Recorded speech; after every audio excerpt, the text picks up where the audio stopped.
Hello everyone, आज हम acidity के बारे में बात करेंगे। एसिडिटी के कॉमन लक्षण, एसिडिटी में क्या क्या होते हैं, उनके साथ मिलते जुलते टर्म, और एसिडिटी में आप क्या ट्रीटमेंट कर सकते हैं, क्या परहेज कर सकते हैं जिससे आप एसिडिटी से बच सकते हैं या उसके होने के जो रिकरेंस है उनको कम कर सकते हैं। अच्छा, एसिडिटी एक बीमारी ना होकर के एक तरह का लक्षण है, सिम्टम है, जो नॉर्मली आपके डाइट से रिलेटेड है, आपकी लाइफस्टाइल से रिलेटेड है। एसिडिटी नाम में ही है एसिड। अब एसिड कहाँ से आ रहा है? जो भी हम खाना खाते हैं, जैसे ही हमने पहला निवाला मुंह में लिया, डाइजेशन स्टार्ट हो जाता है। ओके, मुंह में हमने निवाला लिया, एंजाइम सिक्रीट होने लगते हैं, उनका डाइजेशन स्टार्ट होता है।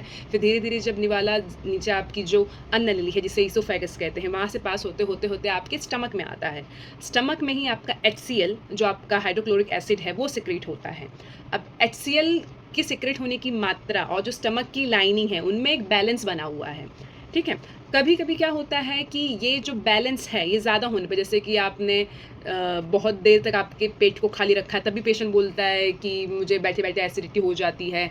किसी किसी ने अडॉप्ट कर ली होती है वो चीज़ कि वो दिन भर में सिर्फ सुबह खाते हैं, सिर्फ शाम को खाते हैं, उन्हें एसिडिटी नहीं होती है। किसी किसी को बार बार खाना पड़ता है एसिडिटी से रोकने के लिए।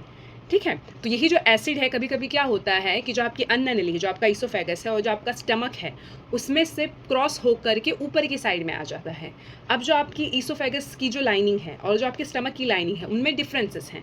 स्टमक की लाइनिंग इस तरह से बनी है कि वहाँ पर कितना भी आप हैवी फूड अगर आप खा रहे हैं तो उसे डाइजेस्ट करने के लिए उतने एक्सेस अमाउंट में एसिड सिक्रेट हो रहा है जिससे जिससे वो पच जाए। जबकि आपका जो ईसोफेगस है वो खाली एक तरीके से ट्रांसफ़र कर रहा है फूड। जब उस एरिया में एसिड आ जाता है, उसके कारण अलग अलग हैं जो हम आगे जाएंगे, तो उससे क्या होता है, एक तरीके का बर्निंग सेंसेशन फील होता है। क्योंकि पेशेंट कहता है ना कि मुंह में खट्टा पानी आ गया, या मुंह में तीखापन जैसा लग रहा है, या बहुत ही बेचैनी जैसी हो रही है। तो ये सब एक तरीके से एसिडिटी के ही एक तरीके से आप कह सकते हैं कि सिम्टम्स हैं। हम एसिडिटी जानने के पहले हम जो बेसिक 3 टर्म्स हैं उनके बारे में जानेंगे, जो आप इंटरचेंज करके डॉक्टर आपसे बताते हैं। पहला है एसिड रिफ्लेक्स, GERD, और हार्टबर्न। अब एसिड रिफ्लेक्स क्या है? ये कोई एनाटॉमिकल या फिर कोई एक तरीके का वैसा परमानेंट चेंजेस नहीं है जो आफ्टर इफेक्ट आपको एग्जामिनेशन के टाइम पे डॉक्टर अगर करे तो उससे दिखेगा। नाम में ही है एसिड रिफ्लेक्स। क्या हो रहा है कि जो स्टमक का और जो ईसोफेगस के बीच का जो लोअर स्फिंक्टर है, किन्हीं कारणों की वजह से वो स्फिंक्टर या वॉल अगर लूज़ हो जाए, या आपकी क्या बोलते हैं, बॉडी आपका जो ये रूटीन है उसकी वजह से कभी कभी क्या आप खाए, तो कहते हैं कि नॉर्मली कहा जाता है कि खाने के बाद में शतपाउली चलना चाहिए। मतलब आपने कोई भी भोजन लिया हो, उसके बाद आपको 100 कदम चलना चाहिए, जिससे जो भोजन है वो कुछ मात्रा में उसी समय जब तक आप चल रहे हैं थोड़ा थोड़ा उसका पाचन होता रहे। हम क्या करते हैं, ज़्यादातर हमारा काम ऐसा है, या आलस की वजह से कह लीजिए, किसी भी कारणों की वजह से, पहली बात तो हम अपने नीड या हमें जो एक्सेस, जो हमें ये भूख की क्रेविंग हो रही है, उससे एक्सेस अमाउंट में हम खाना खा लेते हैं कि चलो 2 कॉल ज़्यादा खा लिया। उससे क्या हो रहा है कि कैपेसिटी होती है स्टमक की एक टाइम पे कि भाई इतना एसिड सिक्रीट करेगा। ठीक है, तो क्या होता है कि जो अपाचित जो खाना है, अगर आयुर्वेद में देखा जाए तो जो जठराग्नि है, एसिड वहाँ पे अम्ल पित्त जो है आपका, जो अपाचित रस है वो ऊपर की साइड में आ जाता है। अपाचित मतलब क्या, एक लिमिट, एक स्टमक की एक कैपेसिटी है जिसमें इतना अमाउंट का खाना जाएगा, वो एक स्पेसिफिक रेट जो है उससे वो पचता जा रहा है। अगर हमने उससे एक्सेस खा लिया तो जो अपाचित है, जो लाइनिंग है स्टमक और ईसोफेगस की बीच की, वो क्रॉस करके कभी कभी, या हमने खाना खाए बैठ गए, तुरंत उठे, या खाना खा करके हम लोग झुक गए, तो कभी कभी ये एक मूवमेंट की वजह से भी ये एसिड जो है अपनी जो स्फिंक्टर है उसे क्रॉस करके ईसोफेगस की ओर चला जाता है। तो वो फॉर अ टाइम बिंग ही होता है, पर पेशेंट को ऐसा लगता है कि क्या हो गया, और जब डॉक्टर चेक करता है, जब तक उसके पास पेशेंट रहता है तक वो उससे रिलीफ होगा, तो कभी कभी वो चीज़ होती है। तो वो होता है आपका एसिड रिफ्लेक्स, जो पोजिशनल की वजह से होता है, जिसमें कोई आफ्टर इफेक्ट नहीं दिखेगा। फिर सेकंड होता है आपका GERD में स्पेसिफिकली एनाटॉमिकल चेंजेस हो जाते हैं। क्योंकि यही जो चीज़ है, बार बार एसिड ऊपर के साइड में आ रहा है, यही चीज़ कंटिन्यूस हो रही है। कंटिन्यूस होने की वजह से क्या हो रहा है, जो ईसोफेगल की जो लाइनिंग है आपकी, वो बार बार इरिटेट हो रही है। पतली लाइनिंग है, एसिड जा रहा है, नॉर्मल जो टिश्यू है वहाँ के वो डैमेज हो रहे हैं, इन्फ्लेम हो रहे हैं, उसकी वजह से वहाँ पर एक तरीके का समझ लीजिए घाव उत्पन्न हो गया है। उसकी वजह से ये चीज़ें रिकरेंट होती हैं। फिर थर्ड जो कॉमन था हमारा हार्टबर्न एक मिसलीडिंग टर्म है। सिर्फ ये एक तरीके का कि हार्टबर्न तो क्या हार्ट से रिलेटेड है? नहीं, वो जिस रीज़न में हो रहा है इसलिए उसको हार्टबर्न कहते हैं।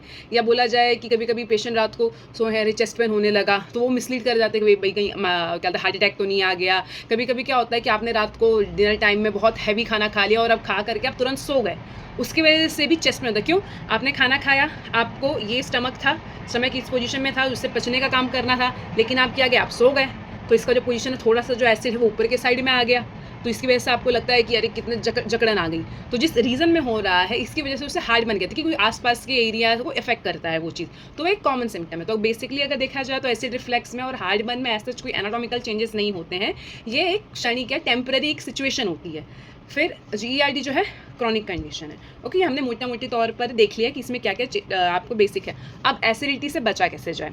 एसिडिटी से बचने के लिए अब नाम ही है एसिड, तो आपने पढ़ा ही होगा कि एसिड और बेस को हम मिक्स करेंगे तो न्यूट्रलाइज हो जाएगा। इसीलिए ओवर द काउंटर या फिर आपके डॉक्टर आपको प्रिस्क्राइब करते हैं एंटासिड्स। एंटासिड्स के अलग अलग ग्रुप्स होते हैं, उसके हिसाब से वो आपको इसलिए बोलते हैं कभी भी कि बिफोर फूड लेने के लिए। अब मेडिसिन जो आप ले रहे हो एंटासिड में देखा रहेगा, अगर आपको हैवी पेन किलर एडवाइस की जाती है तो उसके साथ में एंटासिड दिया जाता है, क्योंकि हैवी पेन किलर्स जो हैं वो कभी कभी एक्सेस एसिड सिक्रीट करते हैं, जिसकी वजह से आपको बर्निंग सेंसेशन ना हो, इसलिए डॉक्टर आपको एंटासिड साथ में देते हैं उसके लेने के लिए। ये हुए मेडिकेशन। अब लेकिन मेडिकेशन से भी कोई चीज़ रिकवर नहीं हो रही है कि भाई क्रॉनिक हो गई वो चीज़, तो उसके लिए क्या करेंगे? उसके लिए हम करेंगे निदान परिवर्जन। निदान परिवर्जन मतलब कारण कि किस कारण से एसिडिटी हो रही है। तो नॉर्मल है वो चीज़, आपका जो डाइट है, आपका जो लाइफस्टाइल है, उसे आपको चेंज करना पड़ेगा। अब डाइट चेंज करेंगे तो मतलब क्या करेंगे डाइट में? जैसे कि सबसे पहले तो अगर आप अपने डाइट को फॉलो करें, आप डाइट अगर आप मेंटेन कर रहे हैं या फिर आपको आप नोटिस कर रहे हैं, उसमें आप सबसे पहले तो आपको बेकरी प्रोडक्ट्स बंद करने पड़ेंगे। अब बेकरी प्रोडक्ट्स मतलब क्या कि ब्रेड और मैदा, हाँ ये भी रहेगा। इसके अलावा जितने भी आपके बिस्किट्स हो गए या जितने भी प्रोसेस्ड फूड हैं, रेडीमेड फूड्स हैं, वो सब इसी में आएंगे। चाहे वो मॉर्निंग आपके नाश्ता ओट्स से लेकर के आपके कॉर्नफ्लेक्स वगैरह सब कुछ, ये भले क्या बोलते हैं हम लोग, सिंपल सी बात है, जो चीज़ जल्दी पकती है वो चीज़ जल्दी डिग्रेड भी होती है, ठीक है, क्योंकि ऑलरेडी प्रोसेस्ड फूड है। तो इनका अगर आप देखा जाए तो बॉडी के ऊपर लॉन्ग रन में ज़्यादा साइड इफेक्ट पड़ता है, ठीक है, और ये पचने में भी हैवी होते हैं। ओके, तो सबसे पहले तो बेकरी प्रोडक्ट, खाली बेकरी प्रोडक्ट्स नहीं, सारे प्रोसेस्ड फूड, सारे पैक्ड फूड, इनको आपको अगर तुरंत बंद नहीं कर सकते हैं तो कम कीजिए। ओके, फिर अब ये तो डाइट वाली बात होगी। फिर अब बोलते हैं कि एक्सेस अमाउंट ऑफ वाटर पीना चाहिए। अब वाटर कैसे पीना है, किस मात्रा में पीना है, वो भी मैटर करता है एक तरीके से। ये नहीं कि आपने फ्रिज से पानी निकाला और पी लिया, रूम टेम्परेचर का पानी, और हो सके अगर पॉसिबल हो तो ज़्यादातर गुनगुना पानी पीने की कोशिश करें। क्यों? क्योंकि एक चिल्ड वाटर को पचने के लिए कम से कम 7 से 8 घंटे लगते हैं। रूम टेम्परेचर पानी 4 से 5 घंटे, वही गुनगुना पानी जो है वो आधे घंटे से 1 घंटा भी नहीं, 15 मिनट से आधे घंटे में पच जाता है, क्योंकि ऑलरेडी वो उसमें पाचन, वो ऑलरेडी एक तरीके से प्रोसेस्ड है। प्रोसेस भी नहीं कहा जाएगा कि वो जठराग्नि को हेल्प करता है, और लघु होता है पचने में अगर और देखा जाए तो। नॉर्मली हम लोग क्या करते हैं कि एसिडिटी, या फिर और भी सुनते हैं कि भाई एसिडिटी हुआ है तो ठंडा पानी पी लो या ठंडा दूध पी लो, वो टेम्पररी रिलीफ देगा, बट लॉन्गर रन में उसके साइड इफेक्ट्स भी आपको दिखेंगे। तो एज़ कम्पेयर टू दैट आपका जो नॉर्मल डाइट है, आप उससे नॉर्मल डाइट पे आइए। जैसे मैंने आपको बताया है कि बेकरी प्रोडक्ट्स ये सब नहीं खाने हैं, आपको मोटा अनाज जो है वो खाने का आप ट्राई कीजिए। और हाँ, जैसे भूख लगे तभी खाना है, टाइम देख करके नहीं खाना है। आप मॉर्निंग उठते हैं, अब सबसे पहले उठना, अब उठने का जिनकी भाई नाइट शिफ्ट है उनके लिए तो नहीं कहा जा सकता।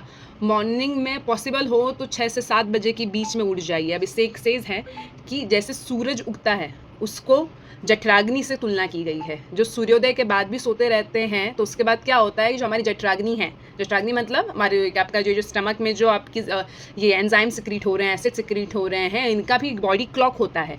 अगर आप सूर्योदय के बाद, ये खुद नोटिस करेंगे अगर आप इसे फॉलो करें, सूर्योदय के बाद भी अगर आप सोते रहते हैं तो जो एंजाइम सिक्रीशंस का जो है वो रेट लो हो जाता है। तो जो लोग लेट उठ रहे हैं उनमें कॉन्स्टिपेशन की तकलीफ, उनमें एसिडिटी की तकलीफ बहुत कॉमन मिलेगी। तो ये माइन्यूट से खाली लाइफस्टाइल आपको चेंज करने हैं, और हो सके तो जितना एक्टिव रहें। खाने के बाद तुरंत बैठ ना जाएं, तुरंत सो ना जाएं। हाँ, जो बीमार है उनके लिए ठीक है, अपवाद है वो चीज़। तुरंत बैठ ना जाएं, थोड़ा वॉक करें अगर हो सके तो सुबह के समय और शाम के समय पे जितना पॉसिबल हो आपसे। और ये सब चीज़ और स्ट्रेस सबसे कॉमन आज के टाइम पे।